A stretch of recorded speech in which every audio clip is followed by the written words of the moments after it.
I think this guy is extremely key into making this defense either stay the course or elevate it, and it's Dante Fowler. Now, he did have a season in 2019 where he had 11.5 sacks, 16 quarterback hits, and 16 tackles for loss. That's the breakout. But then he got the bag from Atlanta, and he hasn't been close to that same guy. Right? He hasn't been close to that same guy. That does not mean that he did not show some of what I think he was good at in Atlanta. He showed some of that rush ability. But it was wildly inconsistent from a production standpoint. And he just really didn't click in that Dean Pease system. You know, he had 4.5 sacks last year. That's not bad at all. You know, about 6 tackles for loss. Again, it's not like he was horrible last year. But inconsistent would be the word that I would use. And then I would argue Dean Pease is not Dan Quinn in Dallas. We know Dan Quinn originally signed him to that big deal in Atlanta, but he never even got to see half of it through because Dan Quinn got fired after 5 weeks. And if we're being honest, the Atlanta Dan Quinn is not the Dallas Cowboys Dan Quinn from a schematic standpoint. I think Dan Quinn has learned to adapt and has become a better coordinator. He could be the same coach, as in they love him. They loved him in Atlanta. But from a coordinator standpoint, I think he's gotten better. But when we signed him, I mostly looked at this tape. I mostly looked at 2021 tape to see how did he win. But I think Quinn is going to be a little bit more multifaceted than Dean Pease was up front. So I wanted to see, what did he look like in L.A.? Where did he win in L.A.? How did he win in L.A.? He won in multiple ways. He won standing up rushing. He won with his hand in the ground rushing. He had effort sacks in the bull rush, stunts. He was all over the place. And usually when he wins, there's not much wasted motion from Dante Fowler. That's the thing. He was a top 3 pick for a reason. You see the skill set show. But between Atlanta and LA, the one thing I was really impressed with was his hands. That was one of the first things when I went and looked at the Atlanta tape. I was like, man, I love his hands. He has strong hands, active hands. And he's got quickness to get inside, to get inside or outside, really, to give tackles trouble. I personally do think he has a bag, too, and I think Dan Quinn can get him in that bag. If anybody can get him in that bag, I think it's Dan Quinn. But again, I wanted to go back and look here because the Rams ran a more multifaceted defense, you know, and they had Fowler all over the place, standing up, hands down, and I think Dan Quinn will do that with Dante Fowler. You might be like, well, Sky played with Aaron Donald. You're right. He absolutely did. But he's about to play with one of the best defensive players in the league in Micah Parsons. Oh, and he's got DeMarcus Lawrence there too. So it's not like he's not going to have players on defense that's going to make life easier around him. So, yeah, he might have already had his breakout season, Cowboys. That's why I said this one might be cheating. This might be cheating here. But I think he can at least have a bounce-back season under Dan Quinn. I do. There's going to be some obstacles, though. Like, he might not have that 11.5 sack type of year, and it may not be due to him, but you got Dorrance Armstrong, who they just paid. They want to see what Dorrance Armstrong could do. Right? Sam Williams is a second-round pick. They want to see what Sam Williams can do. So will he have 50 snaps per game? Probably not. You're probably not going to see him do that. You're probably not going to see him do that. So when I say bust or best with him, his best might not be 11.5 sacks this year. But I don't necessarily think that means he won't be closer to his best. And I'm going to tell you right now, I'm not even going to wait to see your answers. Although I'm going to ask the question, do you think Dante Fowler will be bust or will he play closer to his best?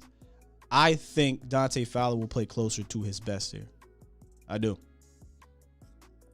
And again, that might just be my fandom and trust in Dan Quinn.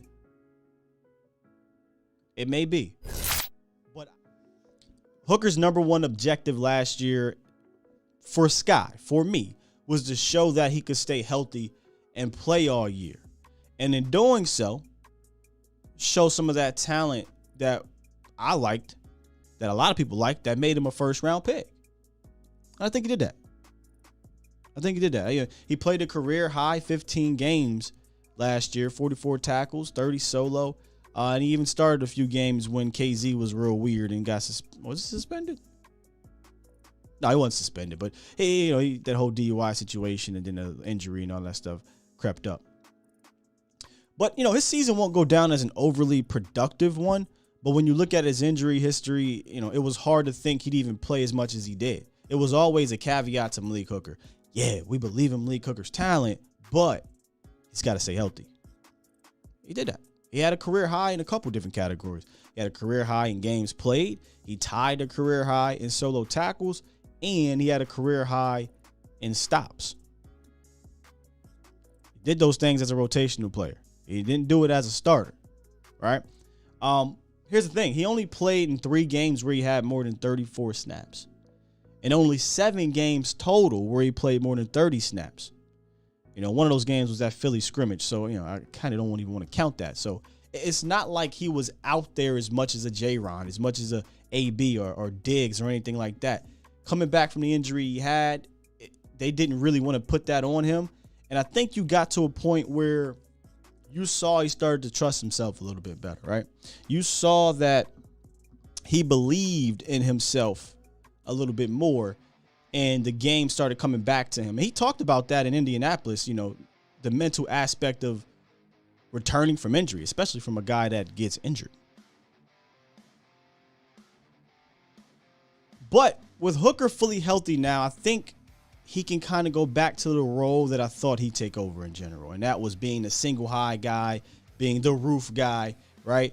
He did a little bit of everything last year. Of everything.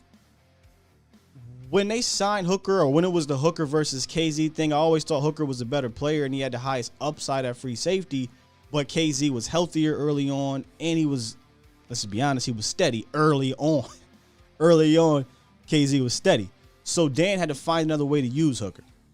And that's where the sphere aspect of Hooker's game last year kind of came out to play.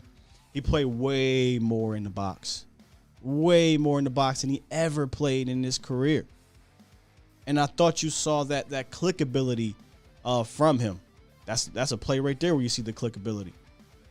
I called him a click athlete last year, meaning he can see it, click, and go. And you saw a couple of these plays, him doing that. But he played 140 snaps in the box. Easily, by far, the most he's ever played down there.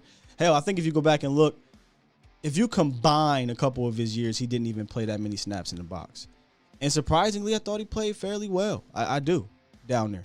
Now, that doesn't mean I want him down there because you got a J-Ron curse. You got Jabril coming back, right? Like, I don't really want him down there all the time. I want to get him back to where I think he can be top tier. We had Darius Butler on the show last year when the Cowboys signed Malik Hooker. And he said if Malik Hooker is healthy, I think he can be a top 5, top 10 safety, free safety. I was like, oh, all right. And I like his talent. So I want to put him back up there. And I think Dallas showed some confidence in him last year. Or not last year, a couple months ago. They showed some confidence in him. They signed him to a 2-year deal worth $8 million, $4 million per, which, is chump change in regards to the rest of the league. But for Dallas, you don't really see them put that much money towards safety. You probably like $4 million. I promise you, man. Unless they actually sign their guy long-term, Gerald Sensabaugh from a decade ago. Barry Church from a decade ago. You don't really see him put that much money in there. Same thing with Curse, if you want to be honest. If you combine their money, that's something different for the Cowboys in regards to the safety position. So, to be honest with you, I think the pressure is on Malik Hooker because the Cowboys didn't address free safety depth. They didn't address the free safety depth. So, I think it's going to be very important for Hooker to stay healthy again and ball out. Because who's the other free safety Cowboys in? Israel Mukuamu. Y'all want to move Bland back there? I know y'all love trying to move these corners everywhere. There really is no established free safety on this team outside of Hooker. So he's going to be key in this defense. Key. We talk about J-Ron, as we should, because he's the green dot guy and he proved himself last year. But for the Cowboys to either take the next step or maintain, I think they're going to need Malik Hooker. So question to y'all.